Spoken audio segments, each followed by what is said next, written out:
Welcome back to another episode of Business Highlight. My name is Pedro, and this show is a show by the Boca Raton Tribune where we talk to local business owners and talk about their business to our viewers and also sometimes nonprofits. But today we're talking to Doug Mummaw of Mummaw and Associates Inc. Doug, thank you so much for taking your time to talk to us today. How are you? I'm great, Pedro. Good to see you again.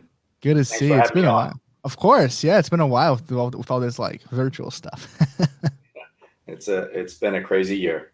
Yeah. So for those that might not know who you are, introduce yourself to the listeners. Sure. I'm a native of Boca Raton. My family moved here in 1959. Wow. One of five boys in the family. I have four older brothers. Local kid, grew up J.C. Mitchell, Boca Middle, graduated Boca High, went away for a couple years over in Tampa, came Okay. back, finished up my degree at FAU. I'm a registered architect, nationally certified, registered in 3 states. I'm a Wow. licensed general contractor. I've been in real estate development for my whole life. Wow. So, for those that might not know, what does Mummaw and Associates do? Primarily, we're an architectural firm. So Okay. we provide architectural services, interior design services. We do a lot of real estate, consulting work, government entitlements, um, anything that deals with the design aspect of a project we're involved in. We have the expertise to construction manage projects. We do, special projects. I do branding, Mm-hmm. rebranding of centers that we do. We do a lot of retail center renovations. Oh, We do signage design, wayfinding, anything that involves design in a project, we're usually involved in. right. So what made you decide to become an architect? I feel like that's an interesting story. I grew up with brothers that were in construction. Uh-huh. And so during the summers, I would work, with one of them, one summer as a plumber, one summer as a carpenter. I did odd jobs in construction and was always around like blueprints and the drawings that we used to build. And Mm-hmm. I was an artistic, child. So I like to draw. I had kind of a technical, cognitive approach to things. So the architecture was a good mashup of artistry and kind of engineering. And I started taking drafting classes in high school. As soon Wow. as I started my first class in ninth grade, I took drafting all through high school, and I knew I was going to be an architect. Wow. So, guys, I'm talking to Doug Mummaw of Mummaw and Associates. If you guys want to check out some of the work that they've done, you can head over to their Instagram, which is just Mummaw and Associates on Instagram. And you can also head over and check their Facebook. Oh, there it is. It's called Boca the Raton Architect on there. Doug, how does it work to become an architect? Like, what was the training process like? You went to obviously school, but like, what do you go to school for, like architect, or is it something different? No, it's actually next to medicine and law, probably the most rigorous and time consuming profession. Wow. Uh, in order to be registered and get your license, you need to have a 5 year professional bachelor's degree. You need to fulfill 3 years of intern development hours. Wow. And when I took the test, it was a 9 part exam. The test now has been shrunk down. It's still the same content that we've Hmm. had for 100 years, but the number of tests is different. So 5 plus 3, plus it took me a little over 2.5 years to take the exam, take all the parts Hmm. to get, we'll call it nationally certified, and then you apply for state licensing and so on. It's a Right. very involved, lengthy process. Wow, that's great. So you said you're from Boca Raton. You're a native of Boca Raton. So was opening up your offices in Boca, was that always like the plan, or you just decided to stay in Boca, and then you go, oh, I guess I should. No, I came home. My mom got sick. Hmm. So I was away at college. I had to come home and take care of her. I was working for a real estate developer in Tampa. They had an office in Boca. I relocated to Boca, which was great. Mm, And that was in the, we'll call it mid 80s. And shortly thereafter, in around 86, we had our first kind of recession yeah. in South Florida in Boca. And the developer that I worked for went out of business. Mm. and we had developed a lot of systems and procedures about how to do real estate interior work. And I just started knocking on doors. There were a lot of empty office buildings. I formed relationships with a lot of prominent brokers, property managers, Mm-hmm. and we just started to gather business. Wow. It was just me at the time. Wow. So it was a guerrilla marketing campaign. Yeah, Wow, that's awesome. really, will work for food. Wow. So, from there to now, like, what were some of the, like, what are our viewers might not have heard your name, but like, what are some of the projects around the city that maybe you guys have worked on in the past, or are working on now? We are really blessed.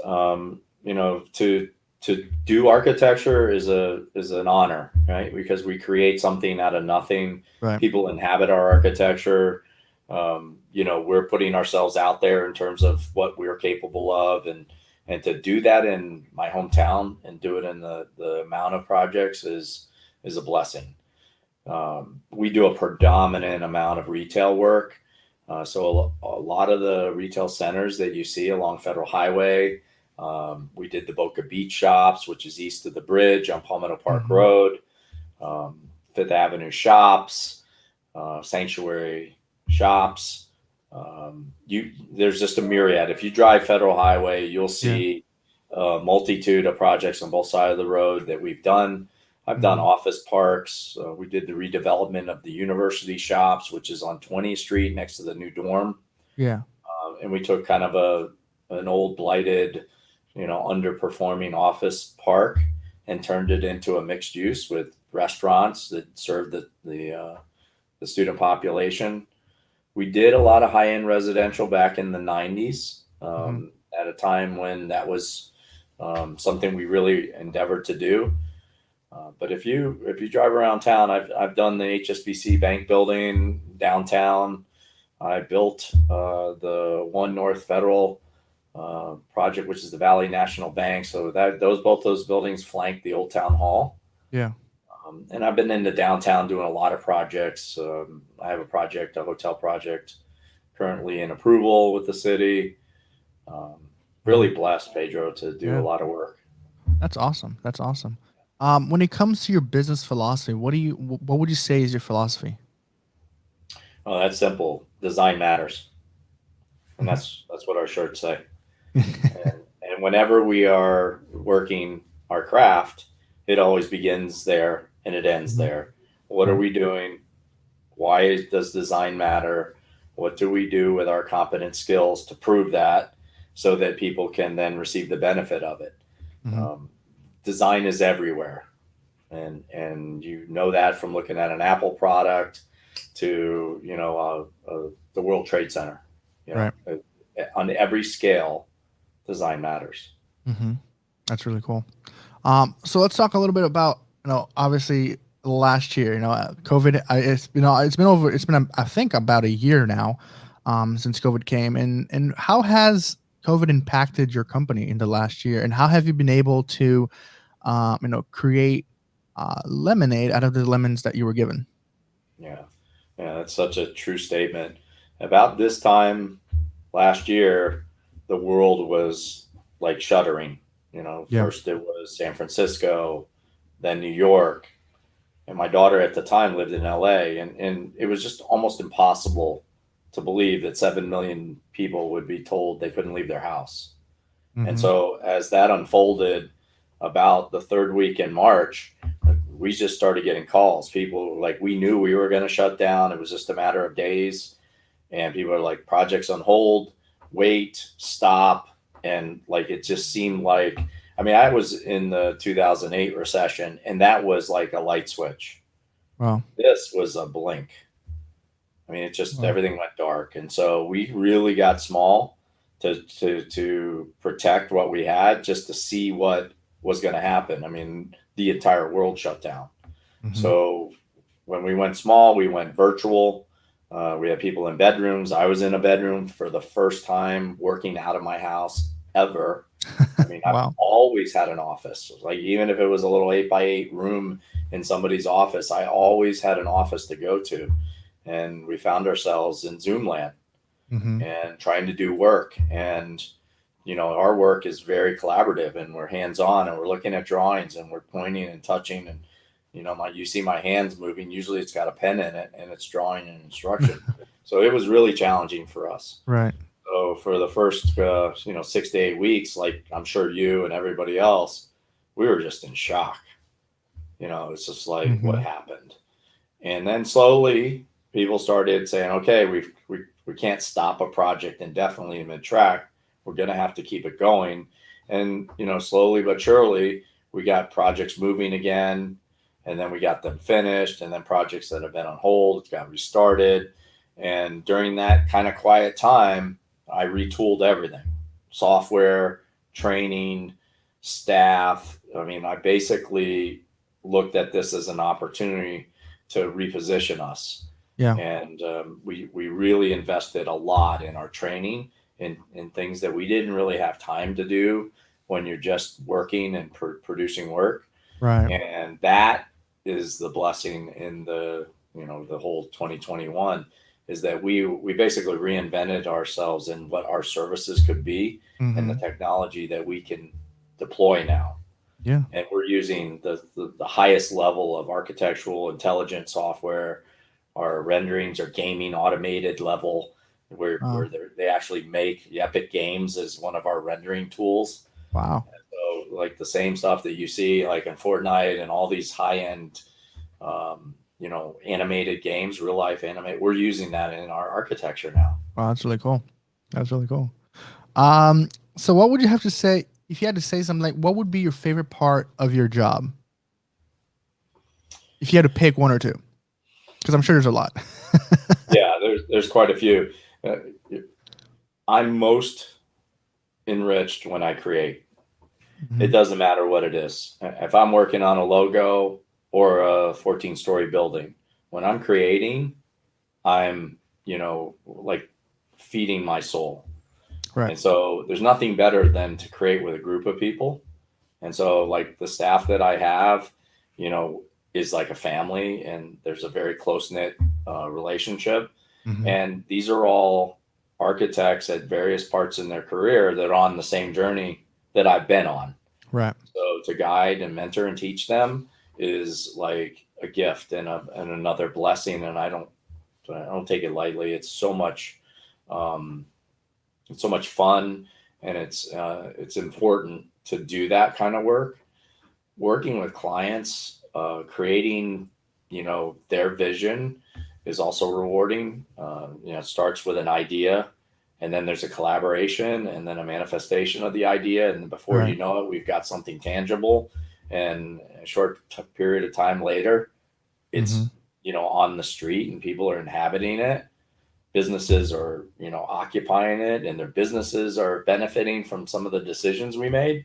Yeah. So it's like a very altruistic reward. Um, so many different opportunities to be thankful for. That's awesome. That's really good. Um, uh, we're coming to the end, but before we go, what are some community organizations that you volunteer for? Uh, I spent a lot of time over the last decade or so as a Rotarian, Hmm. Rotary Club of Boca Raton. That club was the same club that sent me to college with a scholarship in Wow. 1983. And 25 years later, I was blessed to be the president of that club. I was president of the foundation, which is the custodial aspect of Rotary. Hmm. I've taught architecture at Palm Beach State College. Wow, that's cool. I'm affiliated with a lot of nonprofit opportunities to serve. Hmm. Kids growing up here, coached soccer, been involved in their lives, doing those types of things. And Yeah. opportunities to serve in this community are abundant. Hmm. And it's really, uh, really where the heart of our city is. That we are a very philanthropic city, Yeah. and there's a lot of kind, caring people willing to invest their time, and to be part of it. Any of that is great. Hmm. Wow. Before I let you go, I ask this question to everybody, so you're not going to be any different. What's some advice that you'd give a younger person or someone that's looking to go into a career, like in your case, an architect? what are some advice that you'd give that person? What I teach my intern professionals is that it's a long journey, and it's filled with these destinations along the way that are rewards. Mm-hmm. Architectural school is not an easy thing to get through, but after the fact, they look at those periods of time where they really learned a lot. They taught them how to be critical thinkers. Right. When they are in a profession where they can create something out of nothing and they have the skill set to do that, then they are going to be rewarded with their inherent gifts. Mm-hmm. So you stay the course. You have to follow the process. If you do want to ultimately be licensed, you're going to have to follow this certain path and just stay the course, and ultimately you'll get there. So a lot of it is about perseverance, but being around a group of people that support that is very important. Right. So, find firms that promote that develop it. Our profession has been giving back to our own profession for thousands of years. It's what we do. Mm-hmm. So to see somebody start their journey and, see some of my former students be licensed after years of persevering is fantastic. And they prove that if you just stay with it, you're going to achieve your goal. Yeah. I would definitely recommend that if you had the desire to be an architect, to get familiar with the profession, get around people that are doing it, that are passionate, and let some of that kind of wear off on you, so that it promotes you through some of the challenges of the amount of time it takes. For sure, guys. I was speaking today with Doug Mummaw of Mummaw and Associates. If you want to check out some of their projects, head over to their Instagram account. It'll be in the link below right there. It's Mummaw and Associates. You can check out all their awesome things they're doing. Doug, thank you so much for taking your time and talking to us today. I really appreciate your insight and having you on the show.